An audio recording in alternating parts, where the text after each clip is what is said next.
Alright, hey everybody, so welcome to another After We Fell movie video. So today's video is talking about the fact that they did use an intimacy coordinator on the set of filming After We Fell and After We're Happy. Now, the way how we know this is that Castile Landon put out a call on Facebook on a group called Film Fatales looking for an intimacy coordinator / consultant for feature, remote work, and there is pay. And the call reads, "Hi ladies. Looking for a female who is experienced with intimate scenes. Ideal candidate would have film experience and a strong understanding of camera angles, as well as facilitating the emotional needs of the actors. Would love someone who could be available via Skype for rehearsals with actors and possibly to be on call for days in which we're shooting intimate scenes. Two younger actors in their early 20s, no actual nudity, which is another challenge as we want these scenes to be lustful without actually showing anything." And yes, this is actually very important. I'm actually very glad that Castile Landon used an intimacy coordinator on set, because you know what? An intimacy coordinator is something that a lot of performers in Hollywood have been begging for a very long time. And you might be asking yourself, hey Charles, what the hell is an intimacy coordinator? What the hell does that even mean?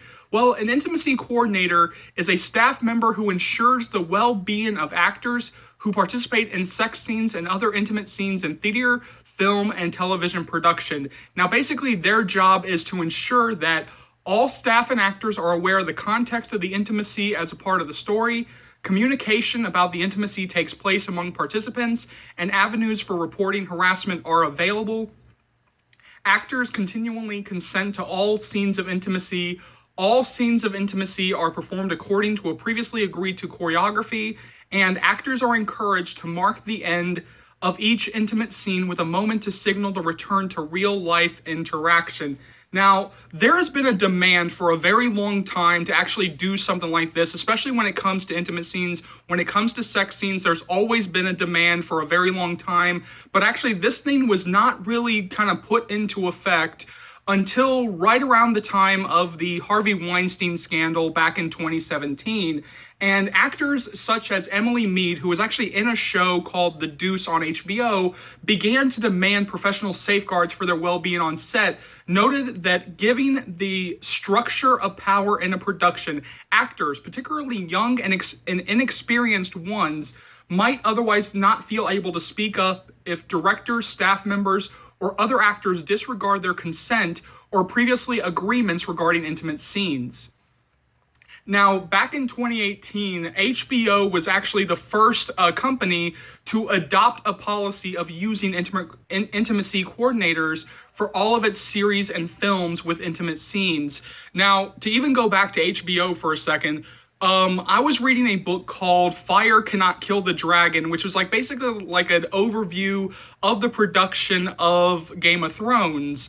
And one of the stories that is actually in there, a lot of the book really does come off as HBO, PR, and clearly HBO approved stuff, but there's still a few little nuggets in there that actually got slipped by. And especially when they were talking about the intimacy coordinator, and when they were talking about the need for that, and talking about how now there is, intimacy coordinators on set, one of the actresses named Esme Blanco, who played Roz in the show, she was actually talking about we really needed this back even in season 1, because if you ever seen the show, then you know that in season 1 there is actually a very, very, very infamous scene where in a brothel, Littlefinger, played by Aidan Gillian, is pretty much given a whole bunch of exposition on his backstory and his connection to Catelyn Stark, who's played by Michelle Farley, while two women in the background pretty much perform sexual acts on each other.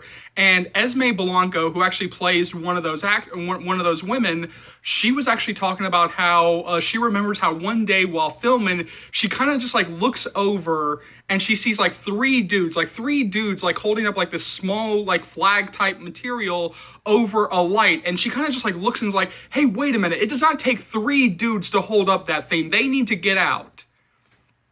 And that just kind of just shows the importance of this thing. It actually just shows, even I'm sure that when you go back and even farther than Game of Thrones, actors and actresses, performers have been begging for this for a very long time, because unfortunately there are a lot of stories of the problems on set. And Emily Mead, who was on The Deuce, like, she was, you know, really brave and really powerful to really like shine a light and like really like do like the full push of saying that we need this. So, you know, it's actually I'm very happy with Castile Landon for doing this. I'm very proud of her. I'm very proud of this production, and I hope that Joe and Hiro were actually safe while making After We Fell, and I hope that they were comfortable, and I hope that, you know, that this was a great experience for them. So jump down to the comment section below. Let me know what you think. As always, thank you so much for watching. Thank you so much for your continued love and support.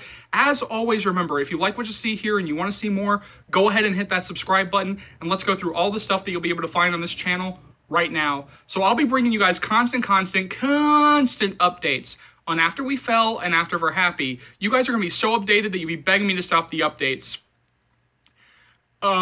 Because I was terminated for so long, there's still a whole bunch of After We Collided stuff that I do have to catch up on, including topic videos, so keep looking forward to that. There's like a whole bunch of stuff that I have to catch up on, so, you know, keep looking forward to that.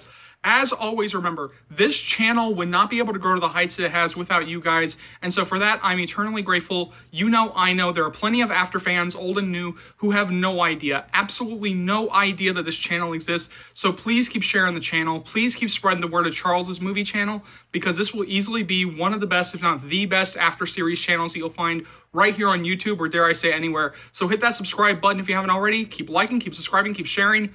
My name is Charles. Welcome to the After Series channel. I'll see you later, After fans, After naters. Take care, y'all. Love you.